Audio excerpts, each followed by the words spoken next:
Today on the Topping Show, Matt Walsh responds to Donald Trump saying the United States might cancel a trade agreement with Canada now that Canada is backing statehood for Palestine. Communist Zohran Mamdanai calls for the banning of black guns, also improperly known as assault weapons. Kamala Harris' 107 Days book goes viral on social media. The Chevrolet Corvette ZR1X beats Ford's Nurburgring record. And Ford recalls their F-150, but this one for a silly reason. All of that and much more on the Topping Show.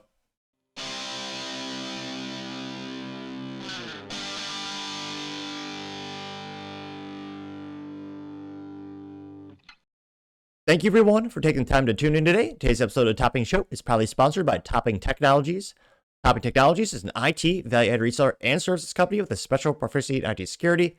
Heck, I see their founder at least twice a day. Gotta say, he's quite handsome and brilliant. He's me, you see, that's the joke. If you're an IT leader or a business owner, reach out to the team at sales@toppingtechnologies.com. Also, still giving away a free flamethrower with every IT purchase with Picatinny rail adapters, so you can mount it to any standard AR-15 like all awesome accessories can be. Go to toppingtechnologies.com and click the flamethrower button to learn more and see me shooting a flamethrower. And lastly, trying to get to 6,000 subscribers by the end of the day. So if you can click that button and tell your friends, I would greatly appreciate it. Now going over to the business part of the podcast, you have Corvette ZR1 beating Ford's Nurburgring record. That was brought to us thanks to Motor1.com, specifically Chris Perkins, who's right over there. And he says, quote, mission accomplished, the Corvette ZR1X broke Ford's Nurburgring record. The ZR1 and ZR1X beat the Ford Mustang GTD around Green Hell, making it the quickest American car around the Northern Shield. Which, the Corvette does look pretty sweet, albeit, kind of lame because it's missing a third pedal. As every Corvette since debuted as automatic with a straight six engine in 1953, but I believe it was 1956 or 58. They've all had V8s and 6 since then, except for the new C8 is only automatic. But I partially digress. It does look pretty cool, though. I still think the rear should have the more rounded taillights that have been a theme for decades, but I partially digress. Now they say, quote, Chevy has tested Corvettes around the Nurburgring for decades, but it's been around 10 years since the company released a lap time for America's sports car. That changed. Chevy brought 3 C8 Corvettes to the ring, the Z06, ZR1, and ZR1X, now claims the title of fastest American car around the German circuit. Both the ZR1 and ZR1X beat the Ford Mustang GTD's time of 6 minutes 52 seconds, and 72 tenths a second. The ZR1 managed a time of 6 minutes and 50 seconds, while the hybrid ZR1X shaved that time down to 6:49, even beating the Porsche's 911 GT3 RS.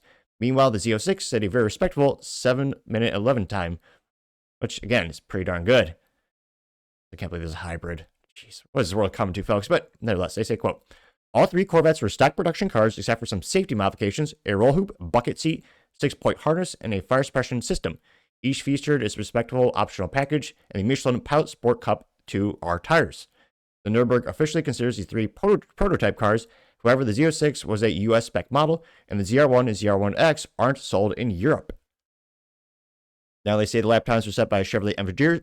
Even more impressive, they were set by Chevrolet engineers, not professional race car drivers, a fact that Chevy is proud of. The vehicle performance manager, Aaron Link, set the time on the Z06. The vehicle dynamics engineer, Brian Walsh, set the time in the ZR1. And fellow vehicle dynamics engineer, Drew Cattiel, set the time in the ZR1X. Also, GM Motorsports boss, Kevin Morris, noting in a statement, quote, we've cracked a different kind of relationship between our cars, iconic tracks, and our engineers. It is how we develop our vehicles. These Corvettes weren't piloted by pro race drivers. They were driven by the same engineers who designed, engineered, and tuned them. Brian, Aaron, and Drew have grown into world-class drivers and even better engineers. Their lap times now rank among the fastest ever recorded by non-professionals at the ring, which is so cool. That is pretty cool to have engineers actually more involved in that. Again, the Corvette's looking cooler and cooler to me. Well, obviously, these are the top-tier Corvettes. It's not the base model. Obviously, it's still automatic, but still. They say, by contract, sports car ace Dirk Mueller set the Mustang's GTD Nuremberg time, while the longtime Porsche factory driver Georg Bergmeiser did the job for the 911 GT3 RS. Mercedes-AMG factory driver Margot Engel is the only one to have pedaled stock production cars around the track quicker than Cattiel in the ZR1X, and with his laps in the AMG GT Black Series and one hypercar. Chevy put out a documentary on the project and features a lot of good insights to the process. Staying a fast lap in the ring required a lot of simulation, development, and work back in Michigan. Which, again, I always tell people, if you could engineer and design a vehicle to last Michigan, one would think that'd be darn near bulletproof just because, all the potholes of crime in Michigan. I'm only partially kidding. Now, they also said it required, again, a lot of simulation development, a lot of fair share of logistical challenges and fate in the form of dry conditions, plus lots of Michelin tires. Say the Corvette ZR1 already has production car lap records around Road America, Road Atlanta, Watkins Glen, and both full and grand course configuration of the Virginia International Raceway, which it's one of those things where all these tracks are really cool and it'd be great and fun to drive on them. But I mean, everyone on the planet, you gotta go to Germany to set that lap record. That's the one that's the staple of the auto community for decades. It's the most popular one, bar none. Now they say that one manager's Corvette engineers wanted to go better with the 1,250 horsepower ZR1X, and rivals wanted to take the Vet down. But they were unable to. Again, this is really cool. Beauty of capitalism. You got Chevrolet versus Ford, and this time Chevy came up on top. Now, again, if only they had this with the third pedal. And I know I sound like a boomer. I'm one of the few people I know who even, will only ever buy and own stick shifts. But again, I think this is really cool. One of the few cars that actually looks pretty darn good in yellow, which is a rare thing, usually reserved for maybe Lamborghinis, maybe a Lotus or two, maybe the Chevrolet Cobalt SS from, back in the day. Yeah, pretty cool news. Great to see some innovation development over at, General Motors. And I don't know, maybe someday they'll have a Corvette again with a stick shift. I'm probably the only one holding out for that. But let me know your thoughts, because as always, be fascinated to hear what you have to say. Going over to the Cultural Report podcast, you have Matt Walsh reacting to Donald Trump's statement on Canada backing Palestine, which might result in, maybe the U.S. cancels their trade agreement with Canada. Now, this is brought to us thanks to Matt Walsh. So he's responding to Donald Trump. Now, Donald Trump said, quote, well, I suppose I should try his accent. It might be the worst Trump impression you hear all year, but the attempt will be made. Well, Canada just announced its backing of statehood for Palestine or Palestine. This will make it very hard to make a trade deal with Canada. Oh, Canada. I mean, yeah, that's probably the worst Trump impression you heard all year, but the attempt nevertheless was made. Now, Matt Walsh responded saying, quote, this is ridiculous. If a trade deal with Canada is beneficial to the American people, then it should go forward regardless of Canada's stance on Palestine. The benefit of the American people should be the guiding principle here. And I was going to say, how many more minutes is Matt Walsh going to be employed by the Daily Wire? Again, he is the biggest contrarian of the Daily Wire in terms of the deviation from their support from countries such as Israel. Matt Walsh is mostly an isolationist in terms of the policy you're allowed to have at Daily Wire. That's as far as you can go. As we've seen, a lot of people consider that's a big contributing factor of why Candace Owens no longer works there. Is very much America first. And again, Canada, which I pejoratively mispronounce as a slight to the rudimentary conquered country. Again, it's one of those things where we have some fair business relations with Canada. I usually make jokes about them because, well, again, totalitarian government. They're not allowed to own guns barely. They can't defend themselves with firearms. They're taxed to all hell. They have no rights. But they are all weird, annoying neighbors. And we have some business relations with them. I consistently joke that, the Dodge Challenger, the previous generation, was great Canadian muscle. Same with the Chevrolet Camaro. Spoiler, it's, I guess, well, probably not a well-known pun, so it doesn't probably land well. But those vehicles are actually made in Canada. I believe for about 20 to 30 years, the Camaro was made in Canada, also known as Canada. It wasn't until the actual last year of the generation Camaro that they canceled now was made in Michigan. But for decades, I believe even the 2002, I'm not the best with the generations of the Camaro, truth be told. But again, there are a lot of automobiles, especially that are made in Canada. Even I believe some Hondas, believe it or not, which is kind of sad, but a reality. And we do things, we buy stuff from them, like those cars. They buy some stuff from us. I would argue they've gotten the better end of the deal for years. But again, there's some business relations with Canada, even though they've imported so many people, they're becoming a conquered country. And Canada is very weird that Canada is importing a lot of Islamic, Muslim, different people, Middle Easterners into their country, which I suspect is a contributing factor of why they're saying maybe they're backing a statehood of Palestine. If I were to guess why the leaders in Canada want that or they're pushing for it, it's because their people, which they imported in masses, it's because there's some support around that. And Donald Trump has very much been in support of Israel. Many politicians have been for decades in the United States, which you could argue we do a lot of business with Israel.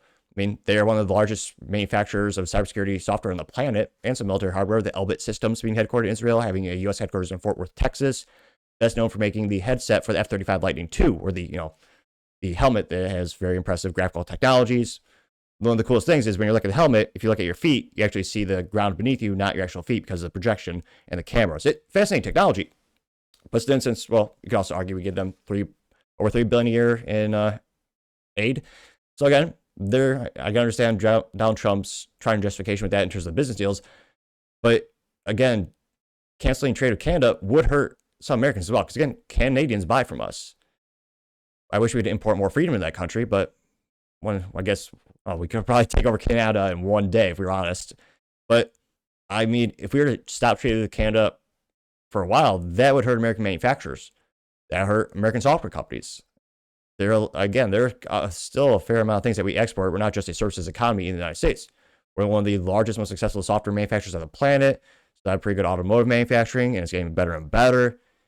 And again, this would hurt some folks. Now, maybe Trump, of course, he's known for doing the I'm doing the art of the deal. Didn't read my stupid book. It was about fixing that park in New York City, which it was a pretty good book. I try to read as much as possible, usually half hour a day. I like that book, but I was a little disappointed. I thought it'd be more business oriented. If you go into that book, knowing that it's more about Donald Trump's life and it kind of looks like a biography, you'll like it more because it'll meet your expectations. Again, I think it's a good book. It's just sold to me wrong or wasn't accurate. But nevertheless, maybe this is part of the deal where he's saying, Canada, stop doing this and we'll resume, we'll give you that deal. Again, Donald Trump is very well known for having those types of trading tactics or negotiating tactics, more accurately put. But yeah, I think this would actually hurt a lot of Americans. Now, this actually went pretty viral. I got 1.2 million views and 32,000 likes. And again, I do wonder how long Matt Walsh will be employed by Daily Wire. And again, I think Matt Walsh has a lot of great takes. And hashtag sweet baby gang. But yes, an instance where, again, this is one of those things where this is very much not in line with the corporate culture and the general newspeak of, Ben Shapiro, Andrew Klavan, Michael Knowles.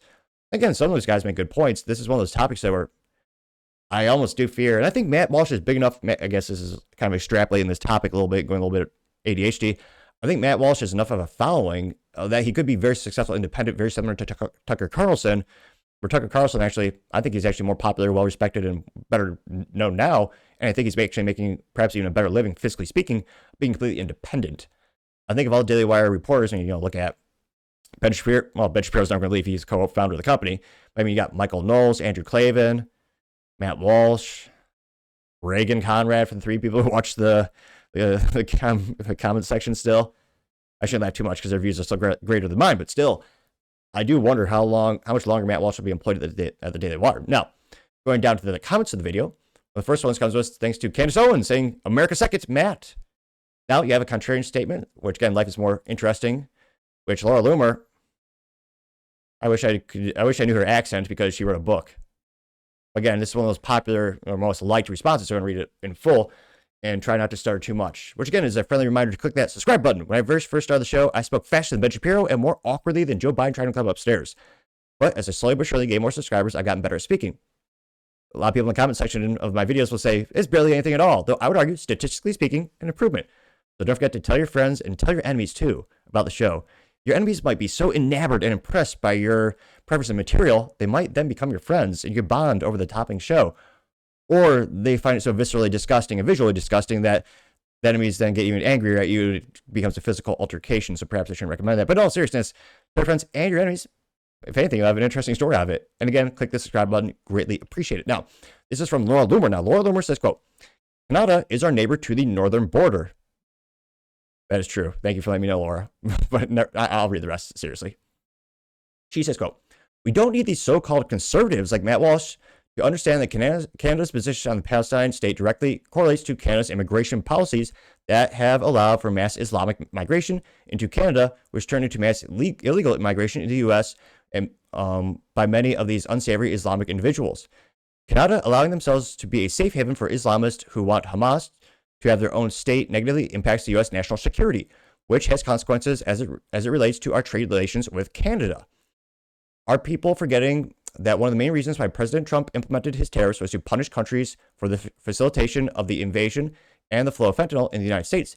The fentanyl war on the U.S. is financed out of Toronto. Canada won't say no to Islamic immigration, even with the rise of Islamic terror in Canada, because Muslims have obtained political power in Canada where you can be jailed for speaking the truth about Islam. The only reason why Canada has to even entertain the idea of a Palestine statehood is because they allowed themselves to be invaded by Muslims who have conquered Canada, and now those Muslim invaders have political power in Canada. That's the same reason why the UK and France are caving to the idea of a Palestinian state. France and the UK have been destroyed by Islamic immigration. President Trump has even said it himself last week when he was in the UK. We aren't going to allow Muslims to conquer the US. Once they conquer Israel, it's game over for the West. It's not even hard for you to understand if you're not a total moron. And that got 5.5 thousand likes, which, again, she has a good point in terms of the mass migration. You've seen what happens to the UK. Things have gotten great over there. That's dark humor because people are being taken advantage physically in terms of the women over there in the worst possible way, some of the kids as well. And if you tweet about it over there, you're arrested because they arrest you for memes, or I think it's funny to call them memes, as we have more and more countries being conquered. So yeah, she does bring up some interesting points. And I mean, Canada was so weak, and they allowed such mass migration, they have nowhere to put them. And they're already, I mean, she talked about how much sad Canadians are abused. They have no rights. They're taxed to all hell. And I feel bad for the people who are, there's some conservatives living in Canada. I wish they would, I actually hope they escape and come to the U.S. legally. I mean, you got freedom right there. And yet, you have places like Minnesota, which I also pejoratively mispronounce on purpose as a slight to that conquered weak state. They've had a lot of Islams, a lot of Somalians all imported to Minneapolis, so much so that they actually changed their state flag to resemble a rudimentary image of Somalia. Now, going back to the main comment section, you have I swear I don't try to butcher names on purpose all the time. Arquiel Bloss says they work for Israel first, gained 26 likes. Barefoot Pregnant says, quote, you're too reasonable, Matt, gained 14 likes. Ben Fremont says, quote, 55 Americans slaughtered, buried alive, tortured, and taken hostage by the Palestinians cult of death. So F yeah, I care, gained 1.7 thousand likes. First Word says, don't you get that Trump's trade deals are more than trade deals? They're get your ass in line or else deals, getting 182 likes, which, I mean, politically speaking, that is a very common tactic in terms of, most politicians don't start guns blazing with physical altercations or, using military force. Yeah, I understand that, part of that is negotiating. Sometimes it doesn't work, though. I mean, one of the most comical things would be like, I think, probably North Korea, where, economically we cut them off for decades. It's become a crappier and crappier country, but the people have still not yet revolted and thrown over communism. I hope they do someday. Mag 1775. Interestingly enough, he has a picture of I think it's a 1911. Well, of course. I'll give him a follow. He says, quote, Matt, buddy, this isn't about maple syrup. It's about drawing the line. You don't cut deals with countries backing terror states. Gained 347 likes. Fair point. Roscoe Smith. Oh, no. Roman numerals, my ultimate enemy. Well, no. Speaking without stuttering is my ultimate enemy. But in all seriousness, without the Rocky movies, where would we be in the Super Bowl when it comes to knowing Roman numerals in the United States? But he says, quote, I finally disagree with Matt Walsh. There are the globalists. Oh, no. He says globalists. I immediately want to talk like Alex Jones. I shall. Won't be a good impression, but the attempt will be made. Roscoe Smith says, I finally disagree with Matt Walsh. There are these globalist leaders that are waiting for Trump's term to end so they can punch their godless nonsense on the West. I applaud Trump for standing up to these godless, globalist, Democrat, socialist agenda every step of the way. He had 457 likes. Partially because of my Alex Jones impression. Well, not really, but the attempt was made. And he is, I was going to say, the concerning thing about Alex Jones, which I think he's a really good reporter, yeah, it is interesting how often he is right. I definitely owe a lot of money to the Alex Jones is right jar. You also have American Sovereign saying, quote, tell that to your boss who pushes this all day long, Matt, getting 491 likes. Frank Vivek, commentary count, says, quote, why does the U.S. feel compelled to take political stance on one nation recognizing another? Are we the United States of America, the United States of Israel? Because at this point, the distinction is starting to blur and reeks of compromised priorities, getting 595 likes. Dave K says, our country is being run by Israel, getting 224 likes. Wow, Devin Stack got 3.4 thousand likes for this. Now, he says, quote, it's not ridiculous when you understand Jews control America and to be overthrown before they extract all of our wealth like vampires. Whoa. Extreme. Again, but 3.4 thousand likes. This video is not pulled off YouTube. I'm partially kidding. We'll see. That's why you should always watch on Rumble, where all my videos are always there. Especially when I talk about things that come in vials. Those always get pulled off the YouTube. Going down more and more. Fake Vivek parody account says, Shapiro when he sees Matt in the office after this post. You have the meme of Dokes from Dexter. And instead of looking at Dexter, he's looking at that creep Pedro Pascal. And I got 371 likes. Though, again, they're in different states. So I don't think they'll see each other in the office unless they're traveling. Because, again, Ben Shapiro's at the Florida office, and Matt Walsh is famously in the U.S. headquarters for the Daily Wire, which is Nashville, Tennessee. GG says, quote, respectively, your response shows you have absolutely no understanding of what's going on. 0. Getting 91 likes. No responses. Let's see here. Dave says... The whole point is creating a terrorist state, he says, quote, the whole point is that creating a terrorist state of Palestine is not beneficial to the United States, so Trump is exercising economic leverage to stop it. I'm sure that you agree that the U.S. shouldn't use military force unless absolutely necessary, so Trump uses economic leverage to achieve foreign policy goals. That's his specialty, unquote, getting 392 likes, which, historically speaking, that is one of Trump's most, popular tools that he uses. And we'll see. Again, there seems to be a lot of pushback against this. And it's been a while since we had, I guess, another statehood officially created. I don't know. How much would it hurt our economy in the short term or long term if we actually did break ties with Canada? Again, I do think Trump is using this as a leverage. I don't think he's actually, because it's not like it would destroy the U.S. economy, but it would have an impact. But what are your thoughts? Because, as always, be fascinated to hear what you have to say. Other interesting cultural news, you have the blonde and blue eyes statistic. Well, it's trending on Twitter after the American Eagle advertisement. Now, this brought to us thanks to End Wokeness. And he says, quote, 0.017% of the world population has blue eyes and blonde hair. Doesn't the left like minorities in advertising? They got 2.4 million views and 68,000 likes, which, yeah, again, leftists love every minority except white folks. It's just kind of their MO. So, again, I'm not too surprised that they're still irate at this one gene ad out of thousands of advertisements that feature every other race except for white folks. Just go on Facebook. I recommend it too much because it's mostly a time waste, but just scroll on Facebook for more than 18 seconds, you'll see 5 to 6 advertisements. None of them will have white folks in it. I saw a couple for banks and a couple for makeup, which I was going to say terrible advertisement in terms of that's not going to, I'm not going to buy that crap. But it's an instance where, yeah, they were all actually African-American, and one, I believe, was Latino. One was a Latina, actually. It's such a joke in advertising that even Joe Biden laughed and said he said it was a good thing he doesn't see, we don't see white people in advertising anymore. So it's hilarious to see leftists, cry because of one or two advertisements out of hundreds of thousands. Now, one of the first comments comes to us thanks to Liberty Pill memes. It's the Harry Potter parody scene. And Voldemort has the crying liberal girl from the 2016 election. Harry Potter goes, what happened to him? And Dumbledore says Sydney Sweeney appeared in an ad. And 330 likes. Paul Zuba says, quote, the left only like their narrative. Common sense and logic aren't part of it. Getting 129 likes. Scrolling down, you have Democrat Detector, a word pun, I like that. Says, quote, if there could be one white person left in the world and the left would still treat them as if they were a majority. Getting 1.1 thousand likes. Yep. Tommy G has a picture of the Sweeney ad and says, I trust this button more than I trust CNN. And it's a button right under her bust. Getting 974 likes. It's a very strong button. Or as Trump would say, that's the strongest button in all the denim universe. That's the strongest one. Definitely more than the cheap Chinese pot metal. That's not just zinc. That's high quality material. Maybe even steel. Perhaps. They got 990 likes. The conservative alternative says, quote, daily reminder, about less than 10% of the global population, white people, are the greatest minority of all. Getting 419 likes. MJL says, so blonde hair and blue eyes is diversity? Sweet, now I can go to Harvard.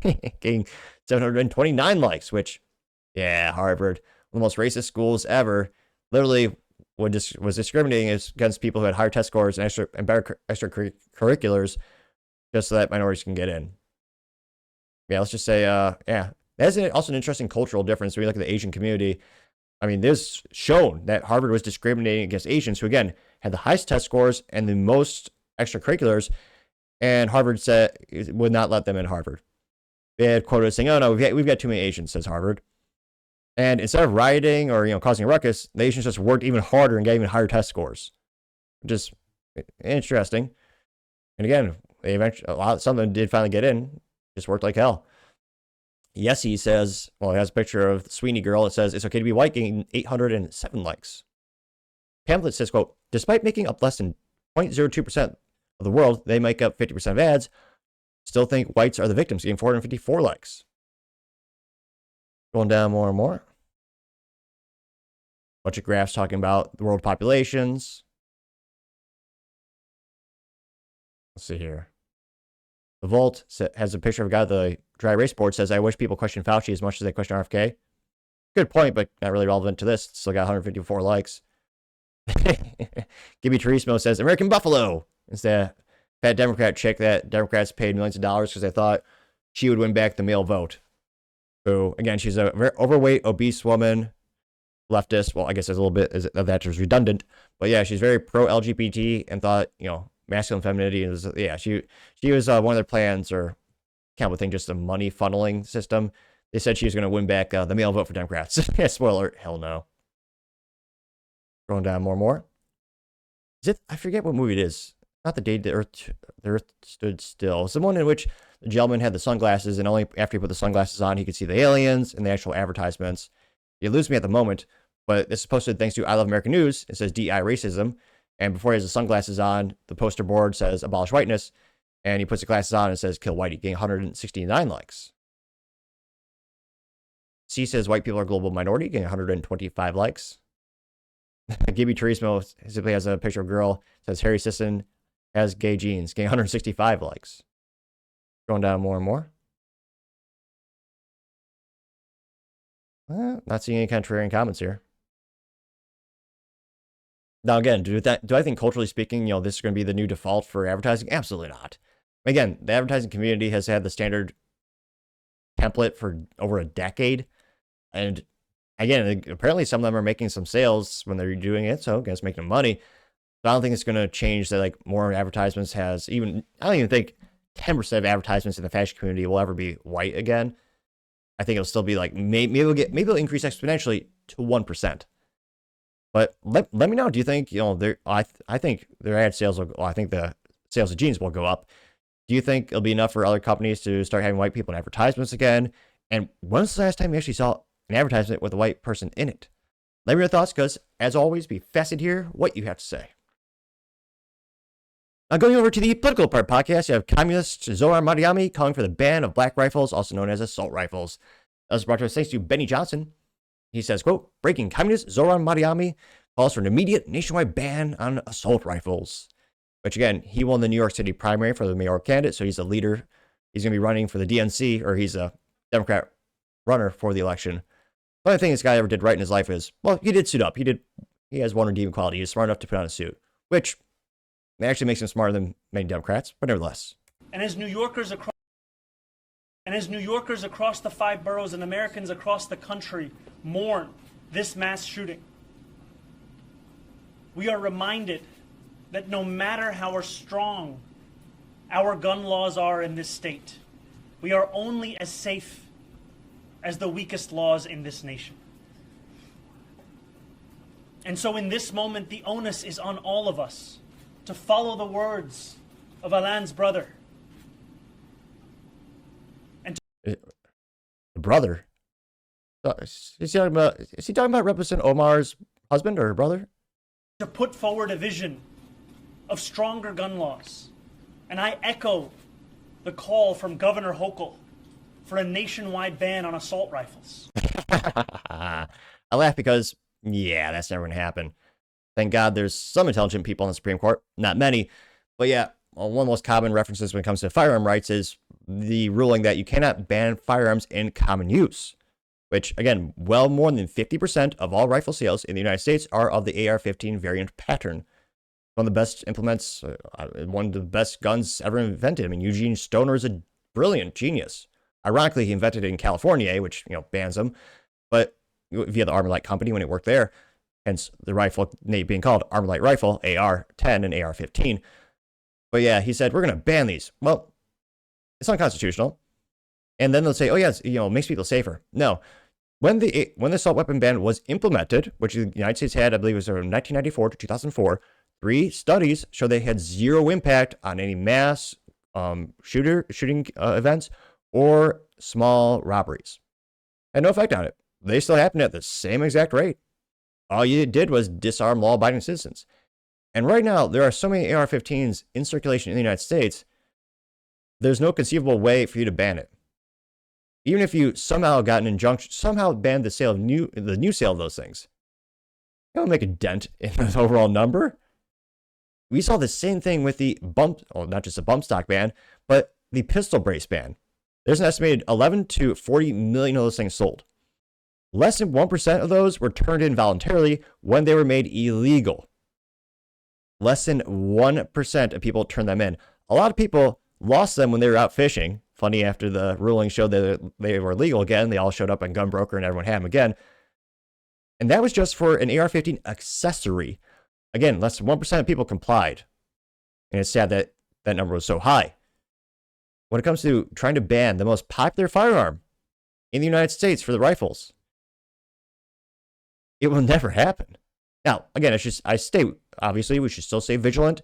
Donate to whoever you feel is the best representative when it comes to firearm nonprofits and organizations that actually help protect the Second Amendment. I'm a big fan of Firearms Policy Coalition, Gun Owners of America.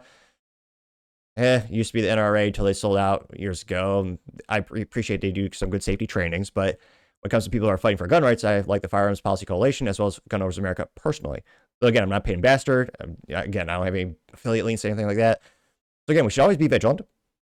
Always be, because again, if you give them an inch, it'll take a while. We've seen this time and time again with the firearm rights.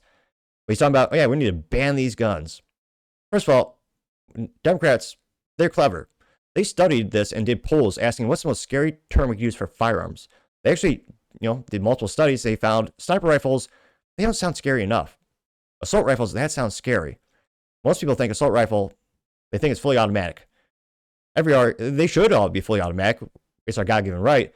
But overwhelming majority of them are not, because the National Firearms Act of 1934, and then when Reagan sold out and said, oh yeah, you can't get new guns if you're a civilian, or new machine guns when you're a civilian, an actual assault weapon, by the technical definition of being full auto, had to be registered and manufactured in the U.S. government before 1986, thereby dramatically decreasing the amount, the supply. And with such demand, an AR-15 full auto that's called transferable, as in a civilian can get it if their state allows it as well, that costs around $30,000 plus. It's a pretty penny. You also have to pay now $0 tax stamp, but you also have to do the whole NFA process. Again, not a lawyer, but I do have a suit. So yeah, when they say assault weapon, just ask your friends, your hippies, what does that mean? Oh, it's a full auto. No, none of these events are using full auto rifles. Those are highly regulated up the wazoo and very expensive. Most people will never be able to afford it. They cost more than a car.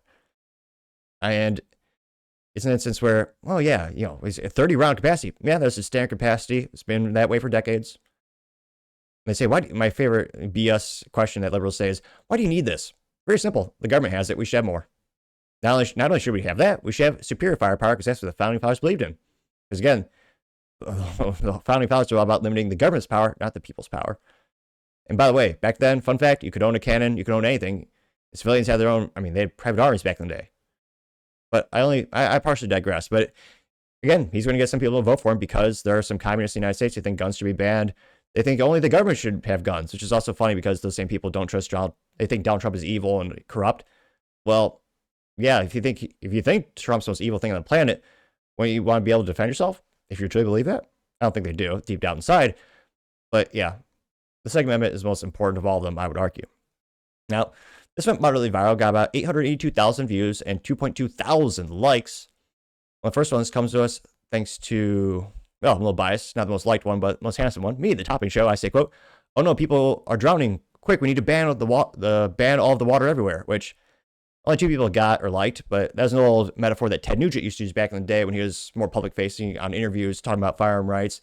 And he was saying, yeah, bad people do bad things. You shouldn't disarm the good guys because of it. I mean, people die in the water every year. If you want to ban all the water, and Ted Nugent famously would joke, say, I'll get rid of all the water, and I bet you can probably get rid of all the guns, because you can't. Again, even if they tried to ban, you can't take property without due process. So even if you stop the new sale, there's millions upon millions upon millions of AR-15 pattern rifles in the United States. Also pretty easy to make, not legal advice. In most states, well, federally, you can make your own gun if you don't sell it. If you sell it, then you become a manufacturer, need licensing, yada, yada, yada. But yeah, it's pretty easy to make your own AR-15 as well. Just throwing that out there. Now, one of the first comments comes to us thanks to Jared Marsh, and he says, quote, "Communists always want to take away our guns." There's a tweet from Zohran Mamdanai, which obviously I'm mispronouncing as a slight to him. And he said, "We need to ban all guns in 2022, which, yeah, it is funny. They're very anti-gun for us. They want the government to have all the guns. People like Zohran, very pro-gun for the government, which, if you ever read a history book, most Democrats don't, but the most evil things in history, spoiler, they're all done by governments.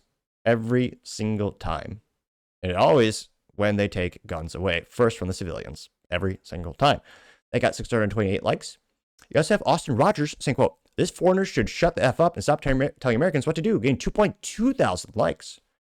Crushing woke culture says, quote, "The only thing assault here is on the Constitution by a guy who thinks banning all guns will make criminals say, oh, okay, I'll behave now.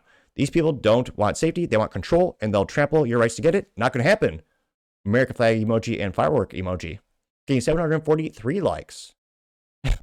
No Void simply says, "Go F off, commie," in 300 likes. Let's see. Doge.ai automated response says, quote, "Banning assault rifles is a distraction from the real issue here. Failed policies that leave law-abiding Americans defenseless. Criminals don't follow laws, and disarming criminals or citizens only empowers those who break them. The New York City shooter exploited that weak enforcement, not lax access. Officials' push for a nationwide gun ban ignores the fact that strict gun laws in cities like Chicago and Baltimore haven't stopped violence. Focus on prosecuting criminals, securing borders, and fixing mental health systems instead of scapegoating constitutional rights. Second Amendment is the problem. DC's refusal to address root causes, getting 658 likes." One of my favorite arguments or counterpoints when liberals say, "Oh yeah, it doesn't matter how strict gun laws in Chicago or Illinois, the guns will come in from Indiana, and that's why there's so much crime in Chicago." To which I say, wait a minute, doesn't that mean there should be more or greater crime in those other areas where there's more lax gun laws? Yeah, spoiler, there isn't. Chicago being the greatest example of a shitty run by Democrats for nearly 100 years, and all the policies they want at federal level, they already are in existence in Chicago. They banned, even when I lived in the Midwest, they banned the AR-15 ownership in I was about to say the wrong county, DuPage County, which I believe still encapsulates Chicago. My map memory isn't the best these days, but the city of Chicago banned AR-15 for years, same with the AK-47 variant rifles. Spoiler, more people still die in Chicago than our soldiers did in Afghanistan. That's why they call it in Iraq. That's why they used to pejoratively call Chicago Chirac. It's a perfect example of how those laws only hurt law-abiding citizens. Anytime someone brings up anything when it comes to passing more gun laws, I'll just say, look at Chicago. Then look at areas that actually empower civilians to have firearms on them, actually empower them, having constitutional carry being one of those things. Maybe there are even some police departments that actually give accolades to civilians that do take training and they actually conceal and open carry. People tend to be pretty polite when they're all around. It is an age-old saying, an armed society is a polite society. I can't but think, it's probably, again, Texas drivers are scary. I say that as a Texan. Well, grew up in the Midwest, but I can't but think that's one of the reasons maybe there's less physical altercations when it comes to traffic in Texas. Like, yeah, that guy might be a dick and cut you off, but you don't want to be you're probably not going to get too upset because there's like a 98% chance that there's a firearm in their car. Oh, okay, maybe it's not that high, but the propensity is quite there. Now, let's see if we get I'm trying to see if there's any contrarian statements. I don't know, I'm trying to keep this moderately family friendly and not swear so much. It's shit F garbage trucks is classic. And I'm definitely going to butcher this, though ironically not on purpose. Takayo, a religious concept that allows Muslims to lie, deceive, or hide their beliefs if it helps spread Islam or protect its agenda. Don't be fooled by the mask. Sometimes tolerance is just a strategy, getting 832 likes. Phoenix says, read the sign, Madiami. He has Jim from The Office giving the meme pointing to the whiteboard, says, firstly, F off. Secondly, stack up in 321 likes. Common Sense has a pretty cool picture. I don't know if this is AI. It almost looks like it was made by colored pencil, but well, failed load. There we go. This picture of an AR-15 says, quote, the Second Amendment does not grant us the right to bear arms. The Second Amendment denies the government the authority to infringe upon our right to bear arms. Getting 706 likes. Yep. Satu Nakamoto says, quote, send this guy home. We have assault rifles to defend ourselves from ideologies and political issues. Getting 23 likes. I mean, again, also civilians don't have assault rifles unless you're a millionaire. You make a lot of money. Like, I met a CEO who has a full auto MP5 legally. It's, got a transferable one, which again means it had to be manufactured and registered with the U.S. government before 1986. I mean, those things cost 65 grand plus. I mean, you can, again, if your state allows it, I believe 38 still allow it, machine guns to be owned by civilians. Because of that law passed by Reagan, they're so comically expensive. I mean, it's fair to say, if you see an AR-15, it's semi-auto. Going down more and more. Well, here's perfect statistics that prove my point. This is posted thanks to Rob, and it says, quote, after they took the guns away, Castro murdered 100,000 unarmed civilians, Hitler murdered 6 million unarmed civilians, Stalin murdered 50 million unarmed civilians, Mao ordered 60 million unarmed civilians, getting 48 likes, which, yep. So, again, I think we're seeing more and more of a culture shift in the United States as well. There's a lot more people are becoming pro-gun. I think one of the few upsides of the pandemic is a lot of people realize how you need to be more self-reliant because the police weren't doing their jobs, and truth be told, many of them were being ordered not to do their jobs, especially in blue shitties. So, yeah, we had record gun ownership in 2020 through 2022. And I don't think people are going to like you trying to take away their property and limit their ability to defend themselves. But again, always be vigilant. You never know what there's a lot of radical judges as well. So my 3 cents, still stay on your toes. Still make sure if you can financially do it, donate to whatever, whoever you think will best encapsulate the ability to protect our rights, whether it be Gun Owners America, any of those institutions I think are pretty good. But yeah, let me know your thoughts because, as always, be fascinated to hear what you have to say. Other interesting political news, Kamala Harris's 107 Days book going viral on social media. And apparently this is not AI, though. Yeah, it almost looks like it. Now, this is brought to us thanks to Kamala Harris, who says, quote, what the world saw on the campaign trail was only part of the story. My new book is a behind-the-scenes look at my last experience leading the shortest presidential campaign in modern history. 107 Days is out on September 23rd. I can't wait for all to read it. Which, again, one of the biggest political failures in history, that installed puppet wasted over $1 billion and still lost. In fact, she lost everywhere except for states that do not actually check for voter ID.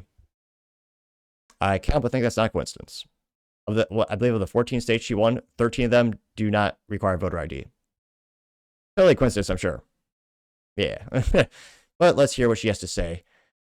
It's about 1:25, so it might feel like an eternity together, but we'll get through it. Again, I don't believe she always had those giant earrings on that, again, a lot of people notice were shockingly similar to a pair of earrings that also acts as a audio device. So a lot of people wonder, was she really speaking or was someone, telling her to speak? How much of a puppet was she really? But without too much further ado. Just over a year ago, I launched my campaign for President of the United States. 107 days, traveling the country, fighting for our future. The shortest presidential campaign in modern history. It was intense, high stakes, and deeply personal for me and for so many of you. Since leaving office, I've spent a lot of time reflecting on those days. Talking with my team, my family, my friends, and pulling my thoughts together. In essence, writing a journal that is this book, 107 Days. With candor and reflection, I've written a behind-the-scenes account of that journey. I believe there's value in sharing what I saw, what I learned, and what I know it will take to move forward. In writing this book, one truth kept coming back to me. Sometimes the fight takes a while, but I remain full of hope. Why? And I remain clear-eyed. I will never stop fighting to make our country reflect the very best of its ideals, always on behalf of the people. So, on behalf of the people? You were installed. What do you mean? During the DNC primary, they famously voted for everyone. They didn't vote for you. They pushed out Bernie. You installed you. Thank you for being in this fight with. Democrats did that again with Bernie Sanders. The Democrats voted for him in the primary. The DNC super delegates, the folks in charge, they pushed Bernie out to the curb, and they installed Hillary Clinton. They don't give a damn about the will of the people. Of course, Bernie Sanders is such a solid. A simp. He immediately crawled back to shill for them. Me, I am forever grateful, and I cannot wait for you to read this. And I'll see you out there. Take care. This had to be AI. I swear. This is the first time she didn't have a total word salad ever. I mean, she didn't even stutter, have too bad of a speaking, impairment. And normally Kamala Harris speaks worse than me, which is saying something because I usually speak faster than Ben Shapiro and more awkwardly than Joe Biden trying to climb upstairs. And this went pretty viral. Got 2.7 million views and 21,000 likes. I don't know who liked it, but again, this is straight from the donkey's mouth. It's her profile on X, hashtag, Kamala Harris. And one of the first ones comes to us thanks to Retard Finder saying, quote, a full book of word salad, a must read, I'm sure, getting 6.8 thousand likes. Now, we do have our favorite contrarian, Trump Tracker. He says, quote, this would really trigger MAGA if they knew how to read, getting 489 likes. Jay responded saying, quote, the average Trump voter had a higher IQ than the illegal aliens who voted for Kamala, getting 31 likes. It was not ratioed. So if you look at, who actually does more research, conservatives or people on the right side of the political aisle, they do. Valentina Gomez says, quote, installed by the establishment to skip a fair primary for Democrats. Over $1 billion wasted, bought celebrity endorsements, and let's not forget the border czar that allowed America to be invaded by the rest of the world. Yep, 1.2 thousand likes. Again, the mass migration across the southern border when Harris Biden were in charge. Oh, let's be honest, and Obama. Can't help but think who's really controlling the strings or pulling the string that's on her back, like Woody from Toy Story. But yeah, it's a lot of historians say it's one of the biggest mass migrations of people in history. Again, estimated 13 to 20 million. It's ridiculous. Nick Sorter also says, quote, try to sell some books to pay down that $5 million debt to Beyonce for that endorsement. Question mark, getting 860 likes. Brianna Morello says, quote, money laundering scheme, getting 67 likes. Yep. Because again, I do wonder, I read some political books. I'm in the minority for sure. But like, it's so rare to actually see someone buy a book from a politician. It's one of those things where there's a lot of people that look at the analytics of, which is the best-selling book, and there's politicians. It depends on how you measure it. Because again, sometimes they'll measure it by the number of books bought by the stores and distributors, not by the end users. So again, it's technically sold, but not really. And yeah, whenever I see politicians like Hillary Clinton or Kamala Harris making money off a book, I can't help but think it's just money laundering. Because again, it's Kamala Harris, one of the most uninspiring politicians in history. Though I'm sure in terms of sales, she'd probably help out Nike if they ever want an endorsement for knee pads. She spent a disproportionate amount of her career on her knees. She could probably use them at her old age. Not a bad investment in terms of sporting apparel, but that might be, if she would actually do that as a brand endorsement, I believe Nike that'd be a great partnership. I'd be like, yeah, Nike, the knee pads are good enough for her. That says something about Nike's high quality of a product. Those kids in Vietnam are working really hard right now. But again, this is a book, which, again, she's not like a reading enthusiast. She's known for writing like nothing. So I can't but think it's just money laundering. The Persistence says, quote, hard pass, getting 408 likes. Salty Texan says, she wrote a book, but she's barely literate, getting 21 likes. David Santa Clara says, quote, I pulled my thoughts together. Again, that's not me stuttering for once. That's how he wrote it. He has Patrick Starr with the eyelashes, the fingernails, the lips, and says 107 days, getting 175 likes. Going down more and more. Planet of Memes finally bringing us a meme. Usually he's been doing text lately. A little disappointing, but Planet of Memes parody account says, quote, I hope there's a chapter on the Trump derangement syndrome. It says the 5 stages of Trump derangement syndrome. Stage 1, fairly normal with the occasional dumb rant. Stage 2, more frequent deranged outbursts and cackling. 3, humor is lost, unable to make or understand memes. 4, all reasoning of facts and logic have been lost.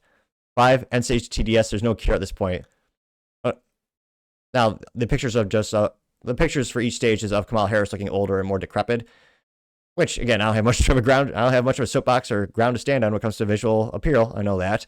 But it's an instance where it would have been more funny if the end stage was like Rosie O'Donnell now, which, yeah, in terms of Rosie O'Donnell, the more she's become deranged with Trump derangement syndrome, if Trump were to be asked about Rosie O'Donnell, he'd probably say something to the effect of, Rosie O'Donnell looks worse and worse every day. We're actually going to put up a wall around islands to keep her in with the leprechauns and Guinness drinking and the remaining artifacts of the DeLorean factory, where she might be able to act as some type of crane weight or counterweight to move the car. I'm kidding. They didn't make that car there for years. So, fun fact, DeLorean did make their cars there back in the day.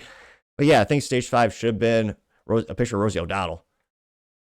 You also have Paul Zupas in quote, Kamala Harris had the worst approval rating of any modern VP of history. She's appointed by Joe Biden because of her gender and race. Kamala is a great example of what not to do with one's life. And there he has a snippet of an article from 2021 from Business Insider, credited to Jake Lault, who's right there. He says, quote, Kamala Harris' approval rating falls to 28%, a historic low for any modern vice president. Also a good example of why DEI doesn't work. I mean, Joe Biden legally broke the law. I mean, legally speaking, he broke the law when he said, I'm going to hire a black woman for my VP, which again, means you'll never get the best. If you're discriminating and not taking, I say this for business corporate America as well. If you have a policy that literally discriminates, you're discriminating against millions of prospective new hires, you're not going to get the best company. You get the best company by accepting every possible resume so you can choose the best of the best of the best. When you're saying you're only going to accept a couple candidates, inherently you're ruling out people who are going to be better just because of sheer volume of prospective new hires. And it's the same when Joe Biden did the same thing with Supreme Court. When he chose Ketanji Jackson Brown, who can't define what a woman is. Literally, she's that mentally vacuous or in the woke cult. Either way, it's not good. Also have Based Electrician saying, quote, I think this book would have sold better. It's a picture of Kamala Harris with the martini glass. It says, quote, Kamala's Guide to Mixology. Getting 19 likes. Oh, that should get more than 19 likes. We'll give it 20 likes. But yeah, she seemed to be thoroughly inebriated for most of her life. And apparently she's a big wino. Trying to see if there's any contrary statements. Sean Farish says, quote, you wrote a book? You couldn't even make it through a speech without a teleprompter, but you want people to believe you wrote a book? Getting 3.1 thousand likes, which, yeah. Now, Matt Van Swole says, quote, ha ha ha, imagine someone writing a book about how they were handed a nomination without any votes, given $1 billion in cash, and still bungled the election so badly because they were intoxicated most of the time. You can't make this stuff up. Getting 4.5 thousand likes. Yeah. Savannah Hernandez says, quote, are you not embarrassed to have run one of the worst presidential campaigns in history? You literally had rappers twerking at your events, getting 2.6 thousand likes. That's true. That is also how you probably got some low IQ people voting for you as well, though. Again, there's some people who worship celebrities, I would argue stupidly, and they'll go, oh yeah, Beyonce says Kamala is good for our country, I'll vote for her now. Again, I'm sure there were some voters that were swayed by that. Though in terms of ROI, in terms of that dollar, paying Beyonce, what was it, $5-10 million? Definitely not good ROI. Tim Sharp also says, fix the cover. It's a Grok AI generated picture of Kamala Harris and says, how to blow $1 billion and a mayor. In 42 likes, which again goes back to her history of sleeping her way to the top. So inspiring. Haha, irony. Or not irony, sarcasm. Yeah, well, maybe this becomes a New York Times bestseller just because all the distributors buy it up. But I'm willing to bet, oh my gosh, my bottom dollar, like you're never going to be at a coffee shop in America and see someone reading that book. Even the most radical leftists, well, they usually don't read. Like, I just think that unless this is artificially pumped up, no one's buying this book. At least I don't think so. But let me know your thoughts, because as always, be fascinated to hear what you have to say. Going over to the business blunder of the day of Ford having yet another recall, this time with the Ford F-150, but it's for a silly reason. This is brought to us thanks to Natalia Anand, who's a writer at USA Today, which somehow is still in business. I'm pretty impressed, actually. I used to be a newspaper back when I was in college, but nevertheless, they somehow haven't gone out of business yet. She says, quote, more than 56,000 Ford trucks are recalled over a seatbelt issue. Whoops. If they have any pictures, there you go. Well, that's an old Ford. A picture of that Ford is so old. I mean, that actually might be a reliable Ford vehicle, which is saying something. Again, they've had now over 90 recalls in 2025 thus far, and we're like barely halfway through the year. Which, yeah, they set a record in the Ford way. Ford tough. Although, more accurately, their slogan should be Ford tough for investors, shareholders, and employees. And people who buy them. So, technically, it's not false advertising. It is tough to own a Ford. Now, she says, quote, more than 56,000 Ford vehicles are being recalled due to an issue involving seatbelt, according to the federal safety regulators. The Dearborn, Michigan-based automaker and the National Highway Traffic Safety Administration reported that the vehicle's audible warning chime may not activate when a driver or passenger seatbelt is unbuckled and the vehicle is started. Vehicle's failure to ping passengers when their seatbelt is not fastened could increase a person's risk of injury or death if a crash were to take place, according to the government. It's one of those things where if you're a truck owner and you're on a farm, one of the first things you do is remove that fuse, or ask the dealership where, you can't tell, you're not supposed to legally pull that fuse, but you can point to them use a pen and point exactly which fuse that is to unplug it. But yeah, let's just say one of the most annoying things is that stupid chime if you don't have the seatbelt in. Again, live your life how you live your life how you want to live it. But yeah, there's some people who fervently do not like seatbelts. Nevertheless, they say, Ford's report is not aware of any accidents or injuries connected to the faulty seatbelt system, which, again, silver lining in this situation. No one's passed away. No one's been injured. They got ahead of it. Again, that's good that, they nipped this in the butt, so to say. But yeah, this isn't good because also one of the most important things Ford does is trucks. Well, any automaker manufacturer, actually, because they're the most profitable vehicles. Trucks and SUVs, especially gas-powered trucks, too, because that's where, all the money is. Ford loses $5 billion a year on average on EVs with that pet project, which, again, someday might be profitable, maybe. Now, they say, quote, what Ford model is being recalled? Ford is recalling certain 2025 F-150 hybrids. I don't say you deserve this, but who gets a hybrid truck? Really? Come on. Nevertheless, they say there are potentially 56,473 vehicles impacted. The affected vehicles are equipped with a 3.5 liter hybrid electric powertrain, according to the report. Now, they say, what should you do? Obviously, they say the dealers are going to update the audio control module software free of charge. Notification letters will be mailed out by August 25th. Or just tune into the show where we usually report these recalls weeks or months before they are sent out physically to owners. And again, it's one of those things where recalls are always free to the consumer. The issue is it's not free in terms of your time is worth something, and the inconvenience of, how many, maybe this is a quick software update and, bam, it's already, reflashed it. It's a quick fix. But again, maybe you have to worry about the logistics of doing a rental vehicle or using the Turo or one of those rental apps. Or heaven forbid, the Ford dealership gives you another Ford to drive, and Lord knows how safe those might be or not. And again, Ford's already the butt of most jokes. They have been for decades when it comes to reliability. And to have yet another recall on top of the 90 plus they've had this year, I gotta say, Ford, you are certainly the business blunder of the day. Thank you, everyone, for taking the time to tune in today. Again, try to get to 6,000 subscribers by the end of the month, so you click that button. I greatly appreciate it. Also, give me a thumbs up, thumbs down, and comment. It's a great way to give me some additional feedback, letting me know how I can make the show better and better. Lastly, don't forget to take time to tell your family, tell your friends, tell your coworkers, heck, tell your enemies, tell anyone and everyone. Just stay safe, fight the good fight.